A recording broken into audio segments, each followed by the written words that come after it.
ओम नमो भगवते वासुदेवाय नमः। नमस्कार। मैं ज्योतिषाचार्य वरुण प्रकाश ज्योतिष के आज के इस कार्यक्रम में सनातन परिवार से जुड़े हुए सभी लोग, सभी सनातनियों का और सभी हिंदू धर्म को मानने वाले, विश्व में कोने कोने में रहने वाले सभी लोगों का मैं स्वागत करता हूं। कुछ ही समय में, अभी फरवरी का महीना चल रहा है, कुछ ही दिनों के बाद, एक मंथ से भी लगभग कम समय का बचा है, हिंदू नौ वर्ष की शुरुआत हो जाएगी।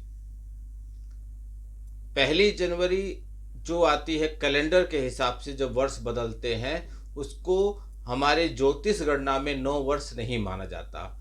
हमारे ज्योतिष गणना में 9 वर्ष एक अलग तिथि को आता है। तो वह तिथि कैसे निर्धारित होती है, कब आता है और उस तिथि को क्या कहते हैं, कैसे पूजा पाठ कैसे कर सकते हैं, और इस नए वर्ष में, हिंदू नव वर्ष में, देश और विदेश कई जगहों पर इसका प्रभाव पड़ेगा। देश के अंदर भी कुछ चीजें बदलेंगी, बिगड़ेंगी, सुधरेंगी। तो क्या होगा, उन सभी भविष्यवाणियों पर भी मैं चर्चा करूंगा। तो हिंदू नव वर्ष कब है, क्या है इसकी तिथि, कब मनाई जाएगी, इसका क्या महत्व है और क्या क्या होगा इस पूरे वर्ष से 2026 के पड़ने वाले हिंदू नव वर्ष की जो शुरुआत होगी उसके बारे में। ऐसा क्यों नहीं है कि हम 1 जनवरी को, जब कैलेंडर के वर्ष की शुरुआत होती है, तो हम उसको हिंदू नव वर्ष मानते हैं।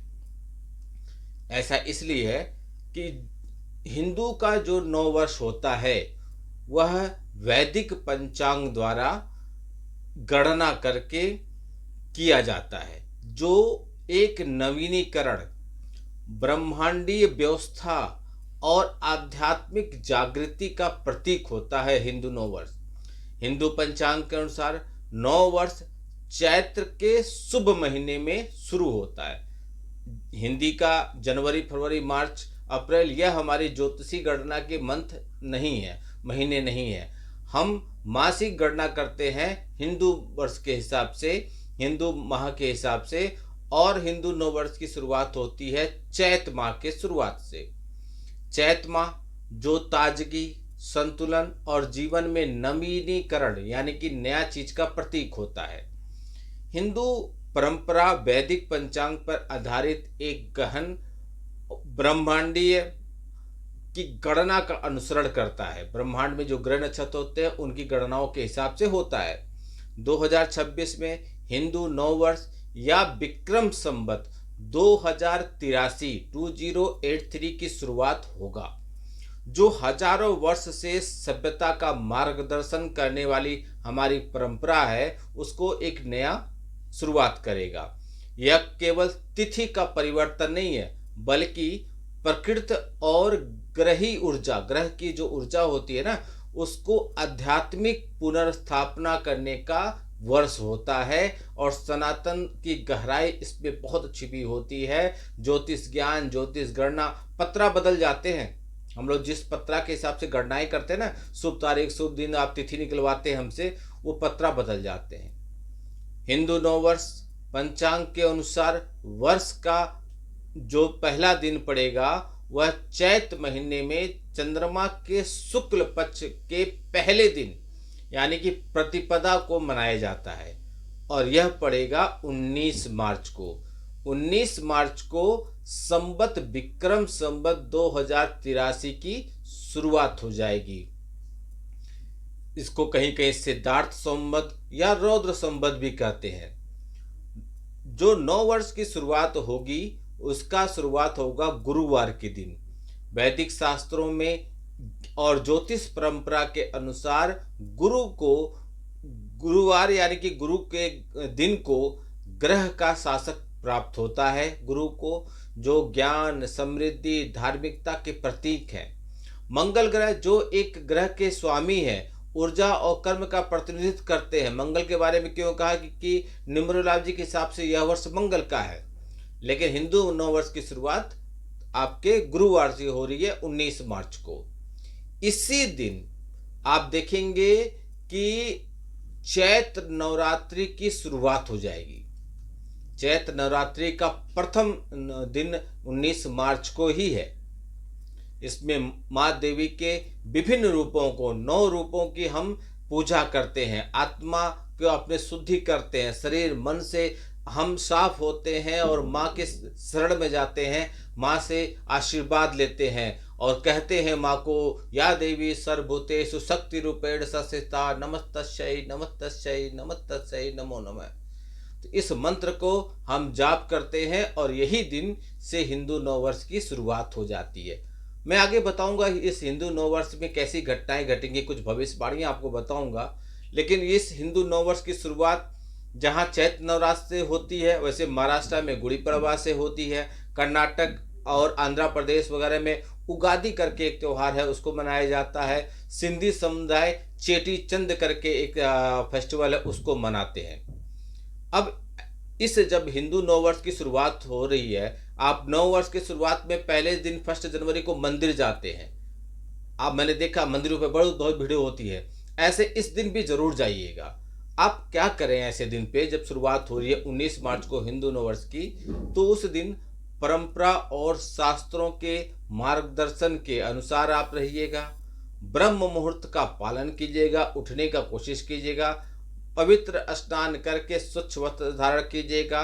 घर में जो भी नियमित पूजा पाठ करते हैं वह कीजिएगा। मंत्रों का जाप कीजिएगा। किसी गुरु की या किसी को कुछ दान कीजिएगा। शिक्षाओं के लिए कुछ किताबें दान कर सकते हैं, भगवत गीता जैसे। जरूरतमंदों को भोजन और कपड़े दान करें। लेकिन क्या मत कीजिएगा, लोग अक्सर नए वर्ष के सेलिब्रेशन में 31 नाइट को बहुत शराब मांस मदिरा ये सब करते, ये सब गलत है। हिंदू नववर्ष की शुरुआत 19 मार्च को आ रही है, तो 18 मार्च के रात को या 19 मार्च को आप तामसी भोजन मत कीजिएगा। क्रोध, नकारात्मक और झगड़ों से दूर रहिएगा। घर को गंदा या अव्यवस्थित मत रखिएगा। कठोर भाषा या निगेटिव थॉट से दूर रहिएगा। अब यह था हिंदू नववर्ष का। अब इसका क्या प्रभाव पड़ेगा देश पर, तो यह मैं पूरे हिंदू नववर्ष 2026 से लेकर 2027 के बीच में एक वर्ष की कुछ भविष्यवाणी, ये नहीं कि संपूर्ण भविष्यवाणी, क्योंकि बहुत लंबा हो जाएगा वीडियो, ये कुछ भविष्यवाणियां मैं बोल रहा हूँ। तो पहला, जब हिंदू नववर्ष लग जाएगा तो तब से लेकर आप 25 अप्रैल के बीच में आप देखेंगे कुछ बड़ी घटनाएं देश में होंगी। विमान दुर्घटना का हो सकता है, अग्नि से जलित कुछ घटनाएं घट सकती हैं, किसी चीज से ऐसा हो सकता है कि लोग आंदोलन करने लगे। सोना चांदी का जो अभी फिलहाल आप देख रहे होंगे रेट कुछ नीचे आया है, यह रेट फिर से ऊपर जाएगा, सोना चमकेगा। मैंने बार बार कहा है कि सोने में निवेश करिए, चांदी में निवेश अभी मत कीजिए, लेकिन सोने में जरूर कीजिए। तांबे में भी कर सकते हैं। अच्छा, कोई आप देखेंगे इसी बीच में किसी प्रदेश में कोई सत्ता परिवर्तन आपको दिखाई पड़ेगा। क्या सत्ता पे बैठा कोई बड़ा व्यक्ति, आप वह देखेंगे उस बदला जाएगा, उसकी जगह पे कोई और जाके बैठेगा। इसी समय लगभग पश्चिम बंगाल में भी चुनाव आएंगे। यहाँ पे ग्रहों की दशा के हिसाब से सत्ता परिवर्तन का योग है। ममता बनर्जी जी की कुंडली, टीएमसी की कुंडली और अभिषेक बनर्जी जी की कुंडली, बीजेपी की कुंडली, बीजेपी अध्यक्ष की कुंडली, इन सबों गणना के हिसाब से लग रहा है कि पश्चिम बंगाल में सत्ता परिवर्तन होने की पूरी संभावना है। आग से संबंधित घटनाएं बढ़ेंगी। आप देखेंगे विशेषकर पूरब के देश, अपने देश के पूर्वी क्षेत्र में और नॉर्थ ईस्ट के क्षेत्रों में आप देखेंगे दुर्घटनाएं होंगी। शेयर मार्केट का राइज होगा, शेयर मार्केट बढ़ेगा। वैसे शेयर मार्केट पे मेरा अलग से ग्रुप है, अलग से वीडियो है, उस पर मैं गणनाएं करता हूं और बहुत लोग उस गणनाओं को देखकर अपना उससे मार्केट में निवेश करते हैं, शेयर वगैरह खरीदते हैं, उनको लाभ होता है। नशीली पदार्थ जैसे शराब है और भी जितने भी नशीली पदार्थ है, इसमें इस वर्ष देखेंगे अनिश्चितता रहेगा। कभी रेट हाई होते जाएंगे, बढ़ते रेट बढ़ेंगे। यदि आप इस वर्ष निवेश करना चाहते हैं तो धातु पे निवेश कीजिए और किसी चीज पर निवेश करना बेहतर है। कोई भी धातु पर निवेश कीजिए, थोड़ा बहुत, किसी पे ज्यादा किसी पे कम, लेकिन लाभ अवश्य मिल जाएगा। लेकिन धातु के बाद अगर किसी निवेश करना चाहते हैं तो प्रॉपर्टी पर निवेश कीजिए। बट प्रॉपर्टी काफ़ी सोच विचार के खरीदिएगा। जून में आप देखेंगे कि राजनीति से जुड़ा हुआ कोई बड़ा व्यक्ति जो जेल जा सकता है, और उसके जेल जाने पर पूरे देश की जनता आक्रोशित हो सकती है, रोड पे आ सकती है, आंदोलन हो सकता है, और जेल के अंदर भी आपको दंगा भड़काने की प्रयास होगा। बांग्लादेश की सरकार जो चुनी गई है, यह पश्चिम बंगाल और असम के चुनाव पर कुछ इसमें रुकावट पैदा करने की कोशिश करेगी। वैसे इस विषय पर मैंने एक अलग से वीडियो बनाया है, वो आप देख सकते हैं। कुछ जगहों पे भूकंप आएगा। चाइना रसिया के आसपास के क्षेत्रों में आप देखेंगे इस वर्ष इस हिंदू नववर्ष के बीच में भूकंप आएगा, युद्ध जैसी स्थितियां बनेंगी। वैसे प्रॉक्सी वार चल रहा है, सामने से कोई लड़ नहीं रहा है, पर्दे के पीछे सब लड़ रहे हैं। डेटा की लड़ाई चल रही है, एआई की लड़ाई चल रही है, इससे बहुत चीज़ की लड़ाई चल रही है। तो ऐसे ही तृतीय वर्ल्ड वार की संभावना रहेगी। खाने पीने के सामान में थोड़ी सी महंगाई आएगी। डॉलर थोड़ा, आपको मैंने पहले बता दिया है, पिछले साल ही बता दिया था कि 2028 तक आप देखेंगे डॉलर की स्थिति कमज़ोर होगी, रुपया मजबूत होगा।